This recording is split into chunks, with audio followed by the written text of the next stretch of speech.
Kickstart, a guide for new plant parents.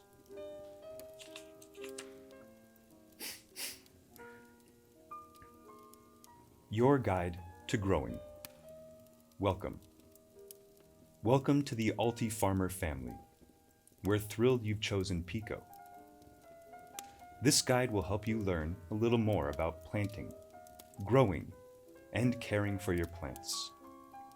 It's a good starting place, especially for those who've never grown plants before. Grow to grow.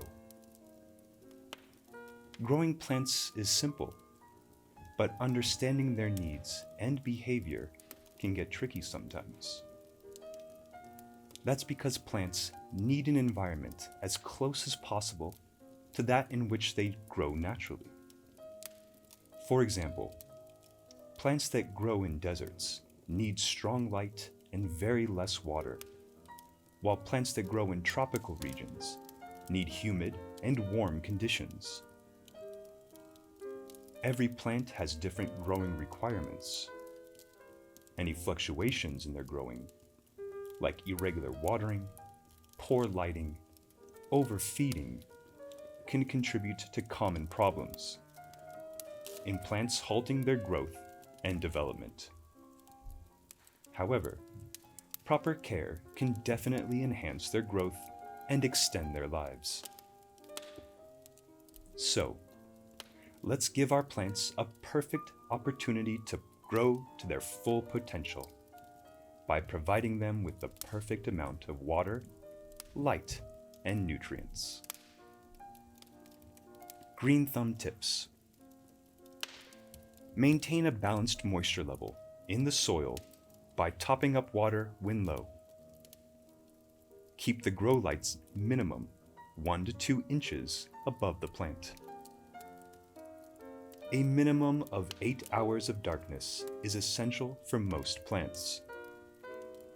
Remove dead leaves if seen. Check the underside of leaves for pests/disease. Prune your plants regularly to maintain proper growth. If growth becomes stagnant, you could remove the plant from Pico and plant in a normal pot. Get support. You may write to us with plant-related queries at plantdoctor@verdeworld.com.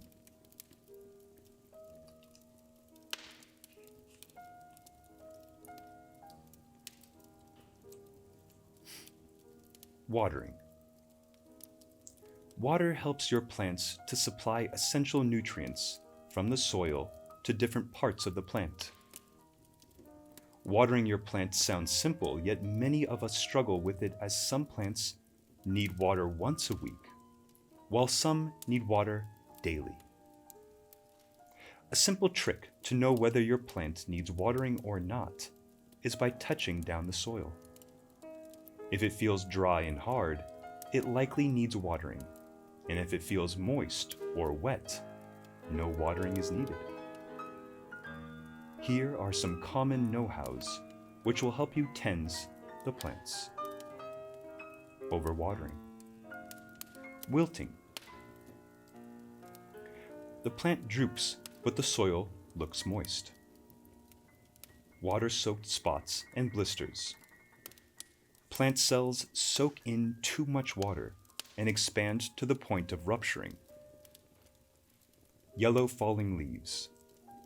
Leaves begin to turn yellow and drop both new and old leaves. Brown, soft leaves. Leaves turn brown and soft without any stiffness. Cure. Do not water frequently.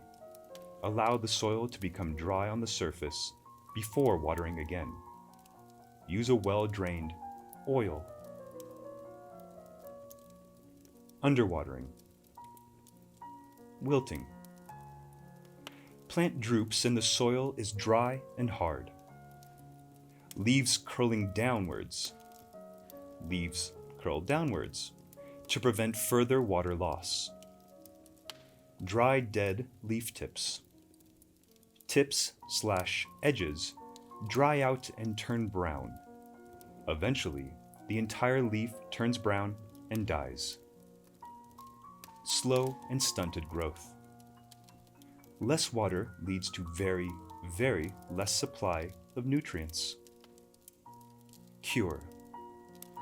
Water at regular interval for normal pots or top up the self-watering when low. Use soil with good water retention capacity. Repeat watering when soil is dry to touch. Tips.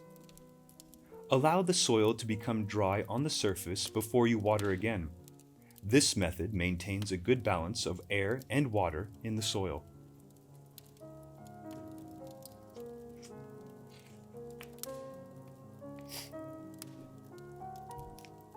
Lighting. Light provides energy to your plants to produce their own food and ensures healthy growth. However, it is also difficult to determine how much light your plants need to thrive, since some plants prefer shade over hot sun, while some just enjoy a long sun bath. A general rule of thumb for most of the plants is to provide at least 6 hours of direct sunlight, or 12 to 16 hours of grow light per day.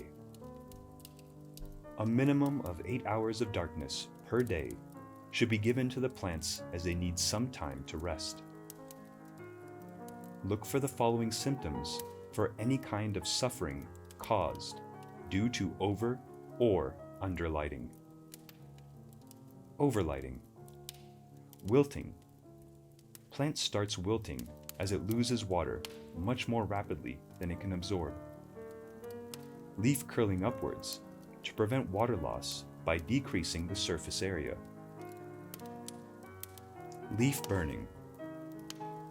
It causes the top leaves near to the grow light to burn out. Burned leaf falling. Dry, crispy leaves start falling. Cure. Move the plant further from the window or move artificial light source away from the plants. Underlighting. Yellowing and dropping of leaves. The green color starts to fade and begin to turn yellow due to the breakdown of chlorophyll pigment, responsible for photosynthesis. Elongated stem. Insufficient light causes the stem to elongate rapidly. Stunted plant growth. Decreased photosynthesis rate affects plant growth. Bending of the stem towards the light. Plant looks stretched, as if starts growing towards the light. Cure. Place the plant closer to the window, or move artificial light source closer to the plants. Tips. Provide reflected light with light-colored walls or mirror. If your plants are getting too much light, place it in shade for under-filtered light to prevent it from burning. Shade the plant with another, bigger plant.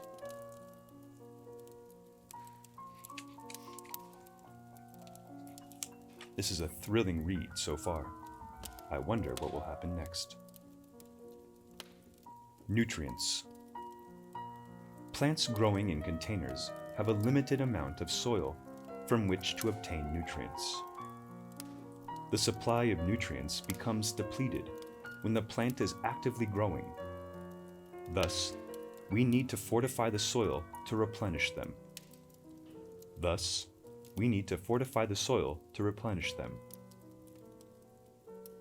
You may add manure, compost, vermicast, or any other fertilizer once a month, or once a growing season, depending on the plant and also the type of fertilizer you are using. Most houseplants do not need fertilization in winters, as they are not actively growing. Look for the following signs to prevent your plants from nutrient stress caused due to overfeeding or underfeeding your plants.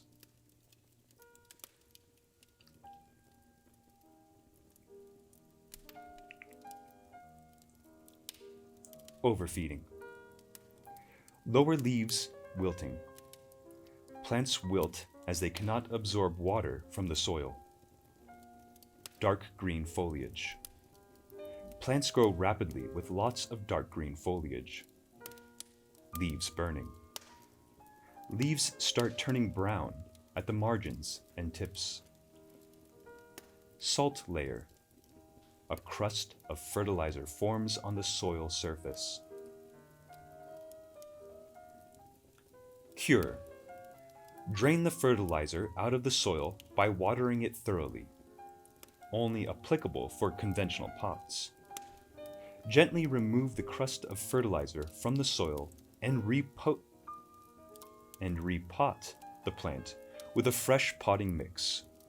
Do not fertilize it for at least 2 to 3 weeks. Underfeeding. Leaves yellowing. Lower leaves lose color and may drop off. Smaller, younger leaves.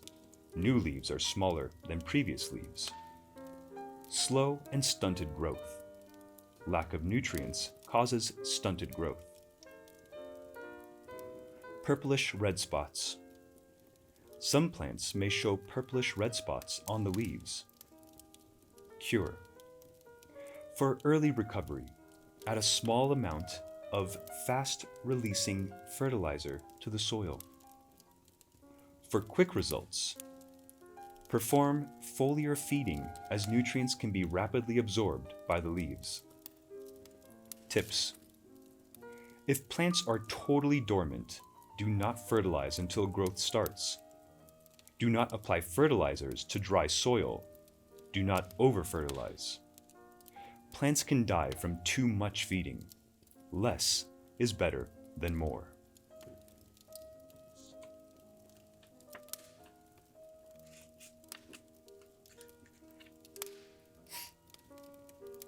Common pests. Nearly no garden can escape from insects, and this is inevitable. However, not all insects are harmful. Some insects, like butterflies and bees, are crucial for pollination, while some insects, like ladybugs and lacewings, feed on harmful pests. Pests get into a garden when they find an environment perfect for their growth and life cycle. High humidity, lack of predators, and poor air circulation. Are the main factors that attract pests indoors. Here are a few notorious pests that can cause damage to the plants. Aphids.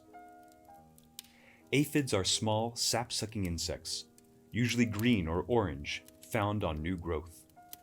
They cause discoloration of the leaves and plants to look distorted. Mealybugs. Mealybugs appear as small, white, cottony clumps in clusters on the stems and underside of leaves. Damage is similar to that caused by aphids. Spider mites. Spider mites are extremely small, sap-sucking pests. Proliferate in hot and dry conditions. You may find the webbing on the underside of leaves, closely related to spiders. Scales. Scale insects are small, brown discs with shell-like waxy covering, commonly attached to the undersides of leaves and on the stems where they suck sap. Here are some tips for controlling pests. Use 6 to 7 drops of essential oil, eucalyptus, citronella, peppermint, and lavender. Spray diluted soap water. Mix 1 to 2 tablespoons of liquid hand or dish soap in a liter of water over the infested area, which will effectively suffocate pests and break down their protective covering.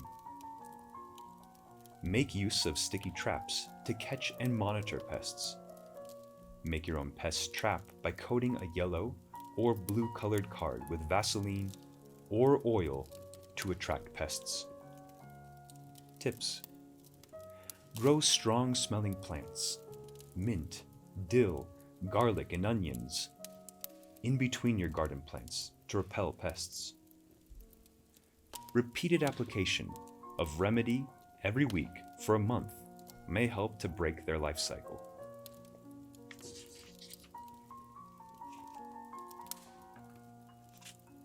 Lastly, we come to the frequently asked questions, better known as the FAQ.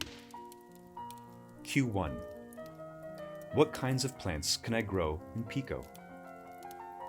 Pico helps you grow most ornamental plants, such as pilia and lavender, succulents, many edible herbs like basil and mint, and even some fruits and veggies like cherry tomato and chili pepper. Q2. How big can the plants in Pico get, and does their height of light matter? And does the height of light matter? The telescopic lights can extend up to 8.5 inches, or 22 centimeters. Plants always grow towards the light. Some also cascade downwards like Rapunzel's hair.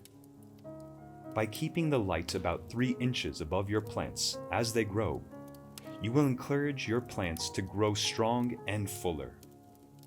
If you keep the lights very close to your plants, it can burn out your plant's foliage. If you raise the lights too quickly, your plants will reach too fast and start to look very thin and leggy. Q3. How to grow succulents in Pico. Plants like succulents and cacti have very less water requirements and need a dry spell of several days. You can grow succulents or cacti in Pico by adding water only till the mid-level. Q4. Do the lights have to be on all the time? Plants need minimum 8 hours of darkness every day. Pico needs to be plugged in for the grow lights to work. You may manually turn on the lights for 12 to 16 hours a day. Alternatively, the optional Pico timer automates this with a 16 hours on and 8 hours off. Q5. When to repot a plant from Pico. Repot your plant when you spot roots growing through the side apertures, or more roots than soil, or slow growth, or plant top heavy, and falling over more easily. Q6. Is it normal for the soil to get wet quickly after adding water? Yes, it's completely normal. Water moves through the soil much more quickly when the soil is dry after a watering event. And lastly, Q7. What kind of soil should I use for Pico? You can use soil from your yard. However, it is advisable to use potting soil that is lightweight and absorbent, with good drainage. It consists of soil, coco peat, perlite, and clay balls that retain moisture and ensures fast root growth.